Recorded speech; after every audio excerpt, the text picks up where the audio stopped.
bingung karena mereka masing-masing mendengar rasul-rasul itu berkata-kata dalam bahasa mereka sendiri. Mereka semua tercengang-cengang dan heran, lalu berkata, "Bukankah mereka semua yang berkata-kata itu orang Galilea? Bagaimana mungkin kita masing-masing mendengar mereka berkata-kata dalam bahasa kita sendiri, yaitu bahasa yang kita pakai di negeri asal kita? Kita orang Partia, Media, Elam, penduduk Mesopotamia, Judea dan Kapadokia, Pontus dan Asia, Firgia dan Pamfilia, Mesir dan daerah-daerah Libya yang berdekatan dengan Kirene, pendatang-pendatang dari Roma, baik orang Yahudi maupun penganut agama Yahudi, orang Kreta dan orang Arab. Kita mendengar mereka berkata-kata dalam bahasa kita sendiri tentang perbuatan-perbuatan besar yang dilakukan Allah." Mereka semua tercengang-cengang dan sangat termangu-mangu sambil berkata seorang kepada yang lain, "Apakah artinya ini?"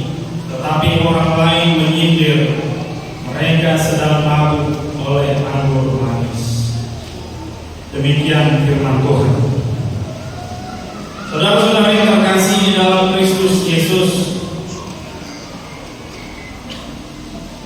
satu hal yang harus kita ketahui, sadar atau tidak, Pentakosta ini adalah merupakan peristiwa yang sangat menentukan bagi penyebaran Injil ke seluruh dunia, di mana Roh Kudus yang dicurahkan kepada orang-orang percaya menjadikan mereka memiliki keberanian dan kekuatan dalam mengabarkan Injil sampai ke ujung dunia itu sendiri. Artinya melalui peristiwa turunnya Roh Kudus, disitulah dimulainya penyebaran Injil itu diwartakan ke seluruh dunia, dan hingga pada saat ini Injil itu mencari suatu kekuatan dan pengharapan kepada kehidupan orang percaya kepada Kristus. Nah, persoalannya, seberapa besar Injil itu mengubah hidup?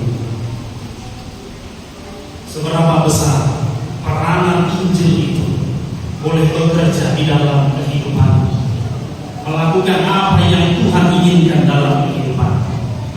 Apakah Injil itu hanya kita jadikan sebagai hal pelengkap dalam kehidupan kita, sebagai hal yang mungkin terasingkan di dalam kehidupan orang percaya, atau menjadi prioritas dalam kehidupan orang percaya itu? Nah, di momen inilah kita diingatkan kembali untuk merefresh, untuk melihat sudah bagaimana Roh Kudus itu mengarahkan hidup saya. Sudah bagaimanakah peranan Roh Kudus itu mendatangkan kebaikan-kebaikan yang Tuhan inginkan dalam kehidupan saya. Nah, untuk itulah melalui peringatan turunnya Roh Kudus pada saat ini, kita harus menyadari bahwa peringatan Pentakosta ini, turunnya Roh Kudus ini, bukan berarti selama ini kita tidak hidup dalam Roh Kudus. Suatu ngalungan dapat kita bahasa Delimon dan untuk diperbaiki diam sedari rumah jauh. Suatu ngalung somoni pemikiran. Tetapi pada saat ini kita mau diingatkan, ternyata kita tidak sedang menantikan Roh Kudus datang hingga kepada kehidupan kita, tetapi pada peringatan ini kita mau mengucap syukur atas kehadirannya dalam kehidupan kita. Karena harus kita katakan, hidup orang percaya, hidup orang Kristen itu adalah hidup yang dipimpin oleh Roh Kudus itu sendiri. Hidup orang percaya itu dipimpin oleh Roh Kudus. Artinya yang mau dikatakan, menjadi orang Kristen itu tidak cukup hanya mengaku bahwa engkau percaya kepada Yesus. Dan nabolan patu begehon au persia di mata Jehovah, au persia di Yesus Kristus, au persia di Timur Bali. Bukan hanya sebatas itu. Menjadi orang Kristen tidak cukup hanya mengaku bahwa engkau percaya kepada Yesus itu sendiri, tetapi benar-benarlah ketika engkau mengatakan percaya kepada Kristus, artinya kita percaya kepada tuntunan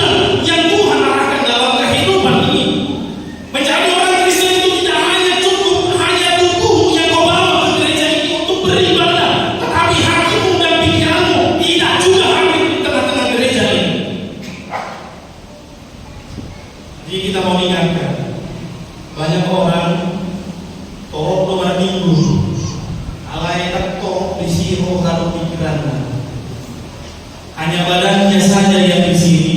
Alai pikirannya sibuk dengan kegiatannya, sibuk dengan kesibukannya, bahkan sibuk dengan berselancar di dunia maya.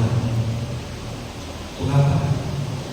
Menjadi orang Kristen tidak cukup hanya tubuhmu yang kau bawa ke gereja ini beribadah, tetapi harus lakukan hatimu dan pikiranmu yang kau bawa juga.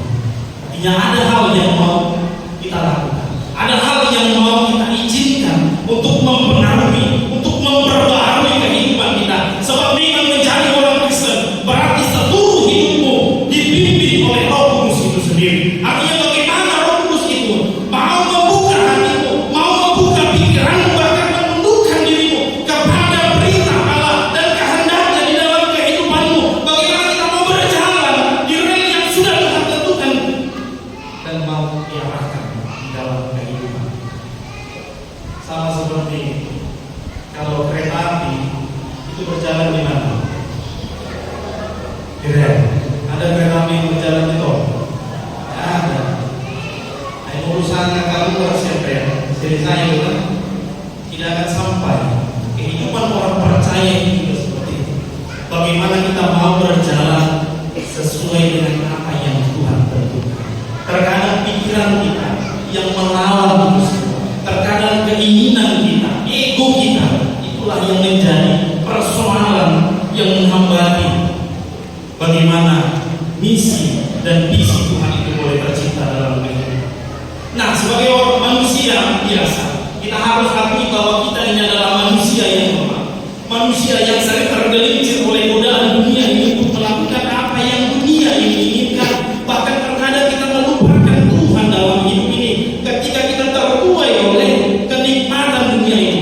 Namun hal yang harus disadari, ternyata tanpa bimbingan Tuhan mustahil kita akan selamat dari terjalnya kehidupan ini. Sama seperti nats episode kita tadi, bagaimana Yusuf terus berpengharapan kepada Tuhan, masih homo di mana di bagasan Kristus ini, upahin nama dua ibadah dari terjalnya kehidupan itu sendiri. Kalau kita bisa melihat 13 tahun dia harus menghadapi penderitaan itu, alai sakit mata, boyo berubah guna. Karena apa? Karena dia terus berpengharapan dan hidup di dalam tuntunan Roh Kudus. Kalau ditanya siapa yang mau berbahagia, pasti semua ingin hidupnya berbahagia.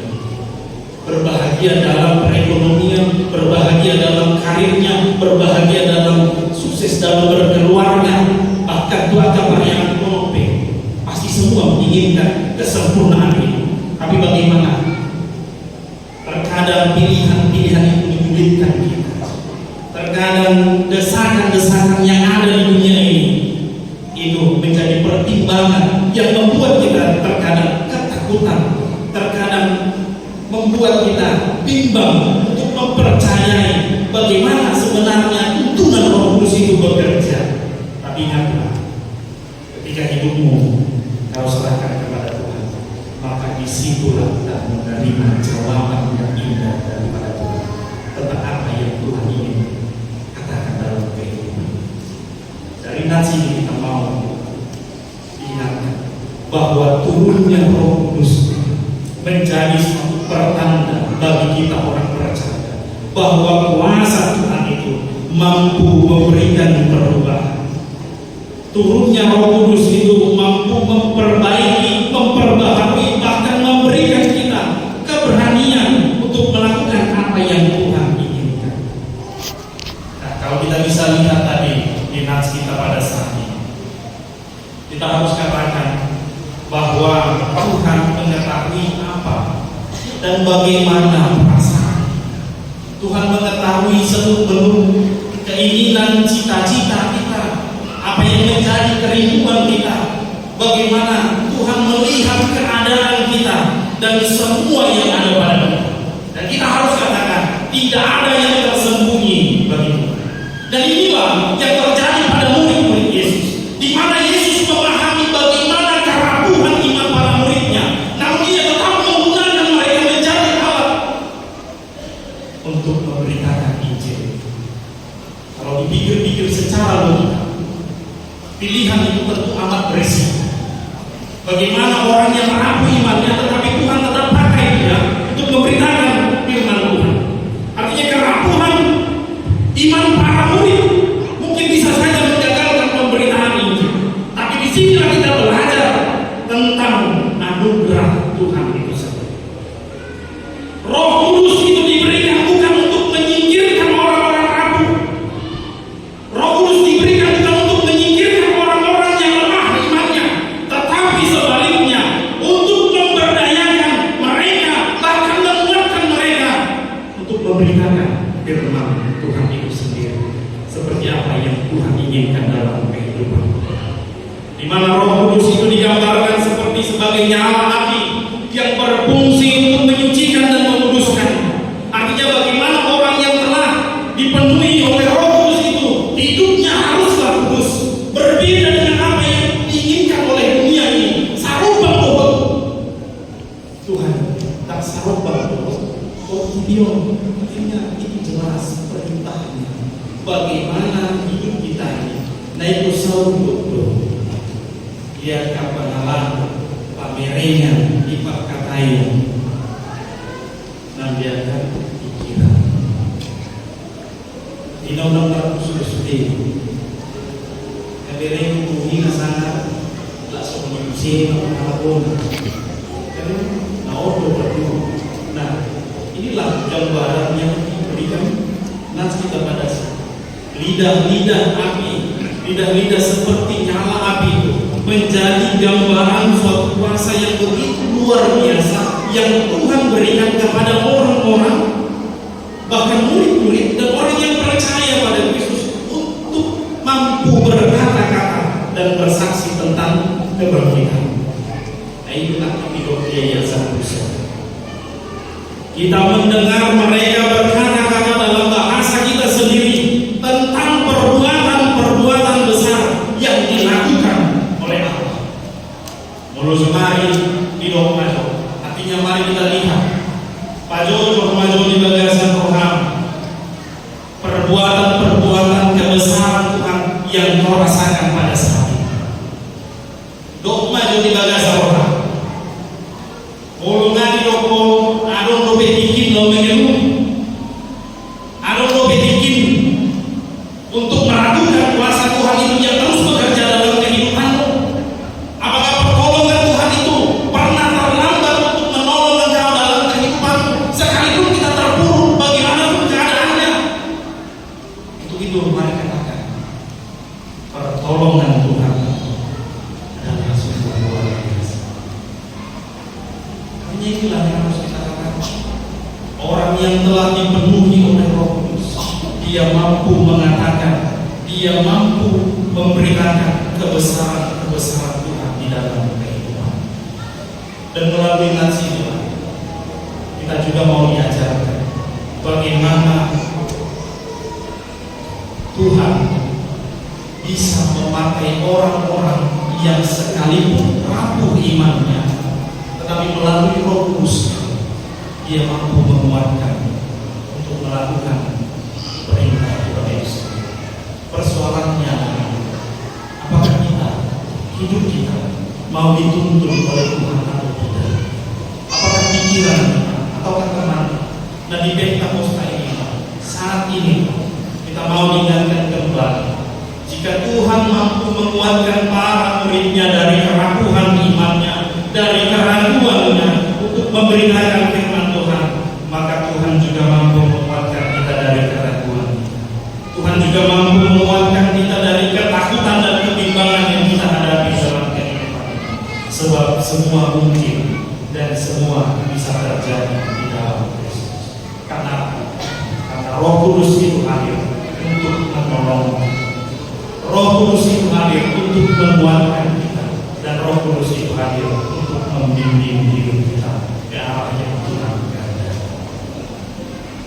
Nah yang kemudian, Bapak Ibu Saudara-saudara yang terkasih dalam Kristus Yesus, Roh Kudus itu mampu menembus batasan-batasan yang terkadang pikiran kita, hati kita yang membatasi kuasa kita. Sebab Roh Kudus itu mampu menembus batasan dalam kehidupan orang percaya, sehingga terkadang kita berteriak,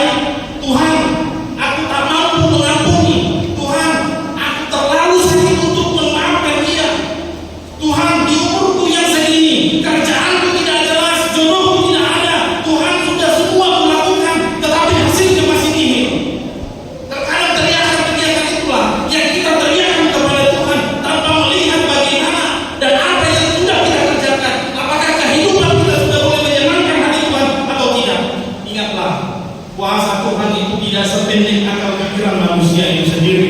Untuk itu, kerjakan bagianmu, maka Tuhan akan mengerjakan dan melakukan apa yang menjadi bagianmu.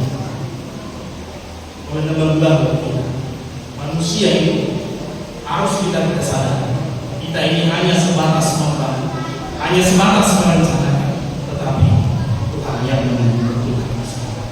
Kuasa Tuhan itu tidak sependek akal pikiran kita.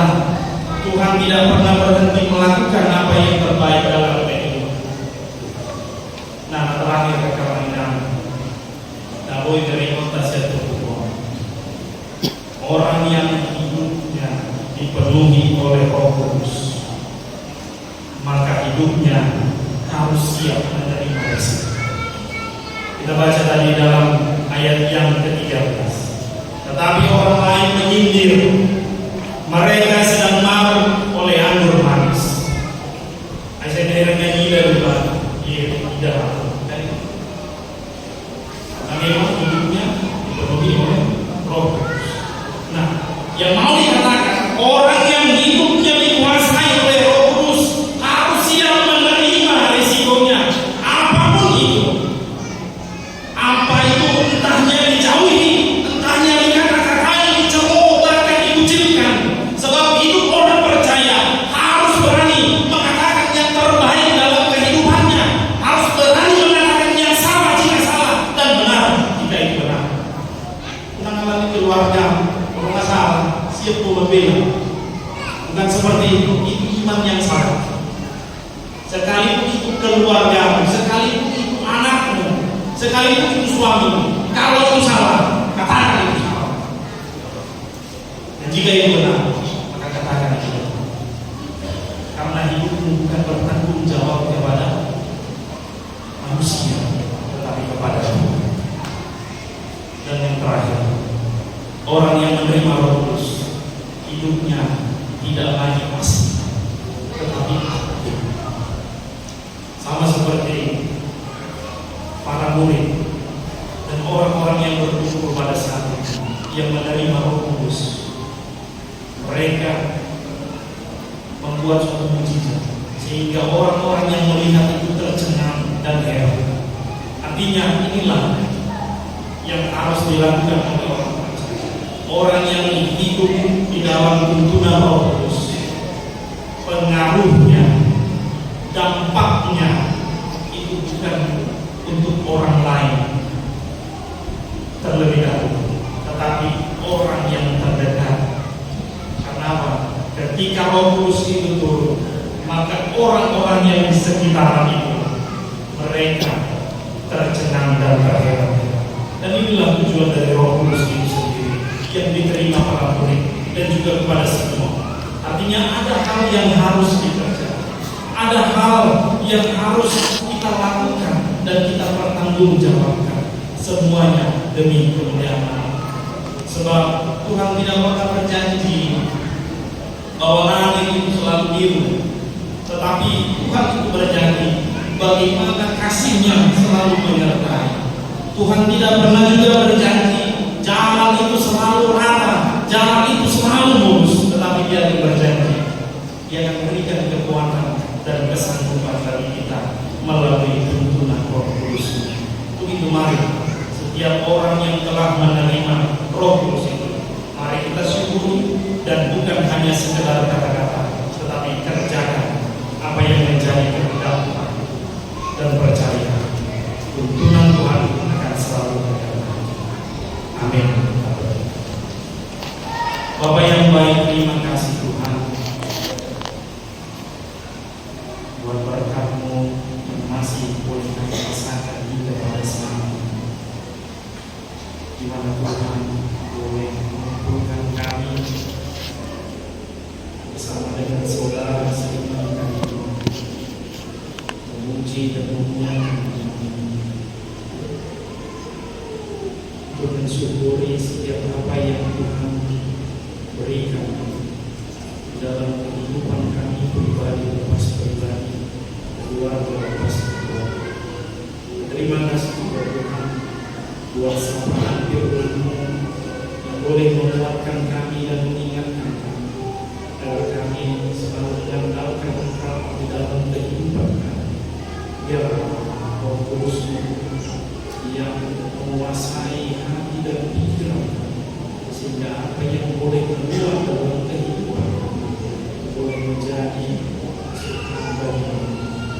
kemuliaan itu saja. Pakailah hidup kami Tuhan untuk kemuliaan nama-Mu. Kau pakai hidup kami Tuhan sehingga melalui kehidupan kami banyak orang yang semakin mengenal Engkau, banyak orang yang semakin mengandalkan Engkau di dalam kehidupannya dan terus berpengharapan di dalam Engkau. Bapa yang baik, hanya dalam usia yang lemah, begitu Tuhan, tuntut kami, kuatkan kami untuk dapat melakukan apa yang menjadi kehendak di dalam hidup kami. Terima kasih dalam Kristus Yesus. Amin. Orang banyak, mereka bingung karena mereka masing-masing mendengar rasul-rasul itu berkata-kata dalam bahasa mereka sendiri.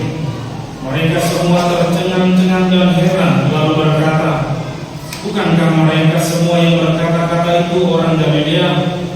Bagaimana mungkin kita masing-masing mendengar mereka berkata-kata dalam bahasa kita sendiri, yaitu bahasa yang kita pakai di negeri asal kita? Kita orang Partia, Media, Elam, penduduk Mesopotamia, Judea dan Kapadokia, Pontus dan Asia, Firgia dan Pamfilia, Mesir dan daerah-daerah Libya yang berdekatan dengan Kirene, pendatang-pendatang dari Roma, baik orang Yahudi maupun penganut agama Yahudi, orang Kreta dan orang Arab. Kita mendengar mereka berkata-kata dalam bahasa kita sendiri tentang perbuatan-perbuatan besar yang dilakukan Allah. Mereka semua tercengang-cengang dan sangat termangu-mangu sambil berkata seorang kepada yang lain, apakah artinya ini? Tetapi orang lain menyindir, mereka sedang mabuk oleh anggur manis. Demikian firman Tuhan. Saudara-saudara yang terkasih di dalam Kristus Yesus,